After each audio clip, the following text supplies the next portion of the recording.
What's up, everybody? Welcome to the Thomas Take Sports Podcast. I'm Ryan Thomas, your host, once again. And tonight, I am taking a night off from talking about sports.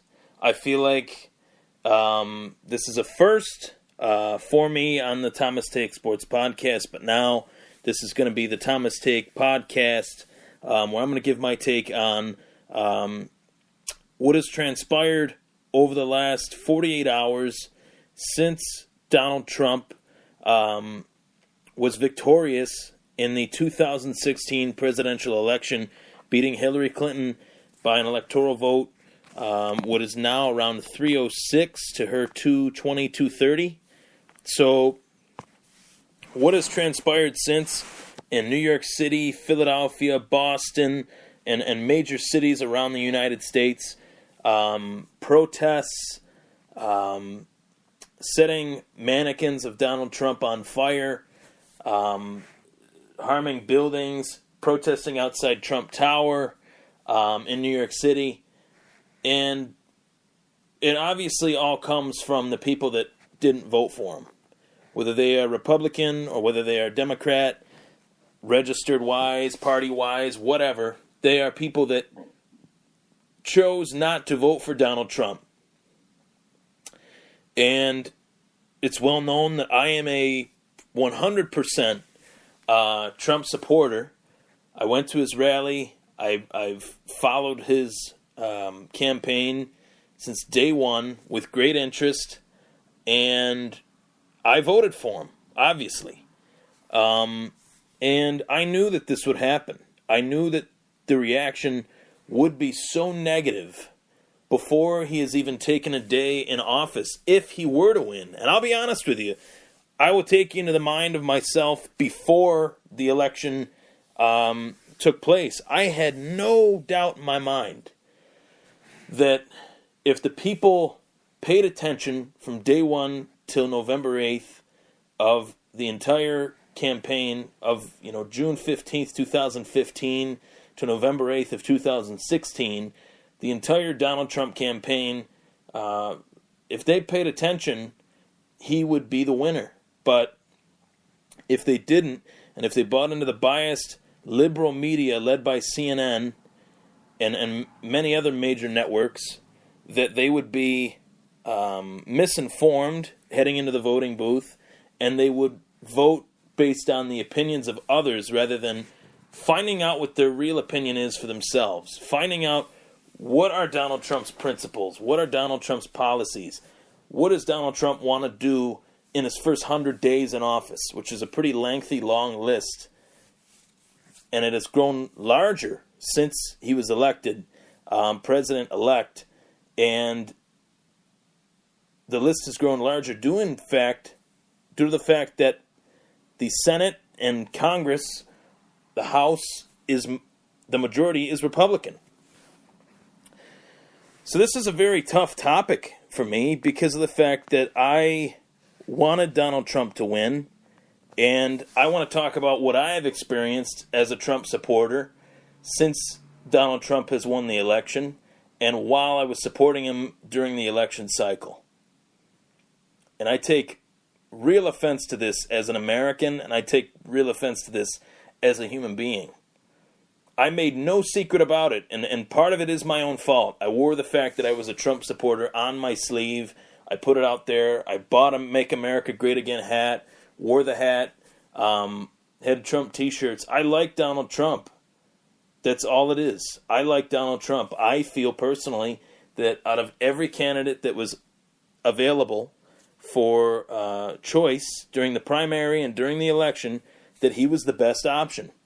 I voted on him based on the principle that, much like my friend Mike Costello, we both feel that Donald Trump can bring jobs back to the United States, bring back manufacturing that was taken and moved to China and Mexico and other countries due to the NAFTA deal that was signed by Bill Clinton 20 years ago, now almost 25 years ago. And we think that he gives us the best chance. I think he gives us the best chance, and obviously the American people thought he would give us the best chance moving forward. People do not trust Hillary Clinton. She has had a long laundry list of corruption built into her quote-unquote resume that people do not agree with. They do not feel as if she has the Americans' best interests at heart, the people that didn't vote for her. I know this because this is how I feel, and the majority of the Trump supporters feel the exact same way. To allude to the fact that Donald Trump won this election based on the fact that America is full of racist, bigot, prejudiced people is really ignorant to even think that, and it is even more ignorant to say that. That is not why Donald Trump won. Are there Trump supporters that do have those views? I'm sure there are. I'm not one of them. I have tons of, hundreds of people that are minorities, Latin American, African American, and I care about those people because they are Americans. I care about those people because they should have their voice heard. I care about those people because everybody should be equal. That is how I feel. I care about the LGBT. I care about everybody wanting to live their life in America and be a successful American, a hardworking citizen of the United States. That's what I want. Much like Donald Trump, he wants to end illegal immigration. I want to end illegal immigration too. I want to see that be controlled to a much better degree at least than what it has been. And to allude to the fact that we voted for Trump because we are racist, it's just a very ignorant thing to say. We voted for Donald Trump because we feel he gives America the best chance moving forward in comparison to a candidate that he was running against that was under FBI investigation not once, not twice, but 3 times. That is the reality. If people do not come to terms with that, if people do not accept that, if people want to continue to think that Donald Trump won because people are racist, then we are setting ourselves further back. We are only dividing our country even more than what people assume we are anyway. That further divides us. There is division. Reality is there is division. There will always be division. And the reality also is the fact that America works that way. There's division of opinion constantly. People might not even agree with what I'm saying right now. But that's the beauty of America. You can have the opposite opinion of someone else. You can move on and carry on with your day. You can live a free life. It's freedom of speech. And that's the freedom of being an American. That's the beauty of it. But at the same time, to say that we only voted for Donald Trump because we're all racist. No, we want to see America be a safe country. We don't want to see terrorist attacks in country from Americans. We don't want to see terrorist attacks in country from illegal immigrants. We want to see veterans get taken care of. We want to see a strong military.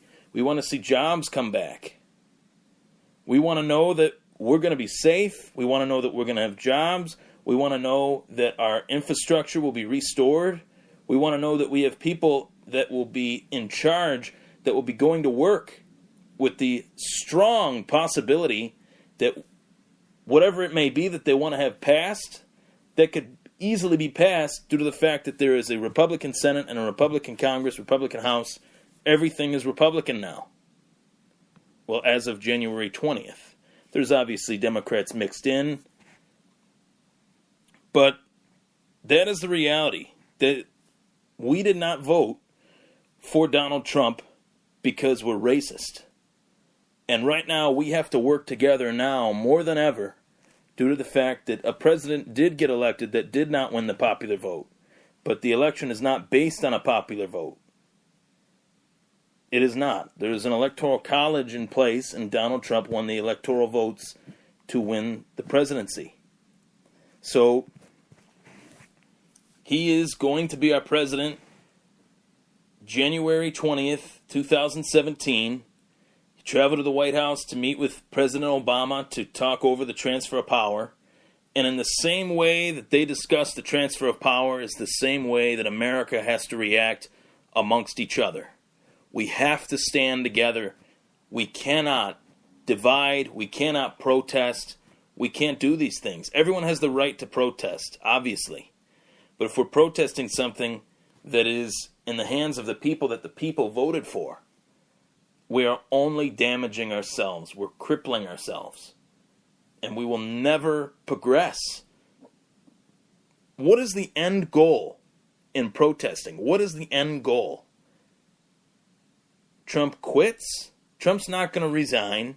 Trump's not going anywhere. Trump will still be the president by the time one building is burned down or one house is burned down or there's a riot or a fight. What does that solve? It doesn't solve anything. Those people that wanted Hillary to win or the people that did not want Trump to win, there's a contingency of people that feel that they did not want Trump to be president no matter what. That is too bad. You were outnumbered and Donald Trump won. You have to stand as an American and appreciate the fact that we actually have this process. By not standing up as an American and saying that this process is bullshit, it only divides us more. It only divides us more. Every president has their 4 to 8 years. Let Donald Trump have his 4 to possibly 8 years. He's going to be our president for sure for the next 4 years. Let's see what he can do. Let's see if he can make do on his promises. We don't know if he will, but we have to at least give him that chance to make do on his promises. There were a lot of people, the reality is there were a lot of people that were very petrified of the thought of Hillary Clinton being president. And for very good reason. There's 30 years behind her, but the 30 years of experience is bad experience, and frankly, it is very scary to know that someone with that track record could become the President of the United States. And were these candidates the cream of the crop? No, obviously they weren't. Donald Trump is heading into the presidency. I would compare it to CM Punk fighting in MMA. He had never fought in MMA before. He was a wrestler, tried out in the UFC, and he got beat pretty bad. It's almost the same thing. Donald Trump was a businessman trying to become the president. He became the president. Let's see if the business senses that Donald Trump has translates to production in administration, in the Trump administration. At least give him that chance. I have been attacked. I've been, practically fought over Facebook with so many people on this. And over the course of the election, people that were not Trump supporters, that's fine. But he won, and everybody has to accept that. We have to work together, much like Donald Trump and Barack Obama did today in the transfer of power. We have to. If we do not, we will fail as a nation. We will only set ourselves further back, and we will only rip ourselves further apart. And that is not the recipe for success. I have full faith that Donald Trump can do what he needs to do in the next 2 years while he has full Republican support.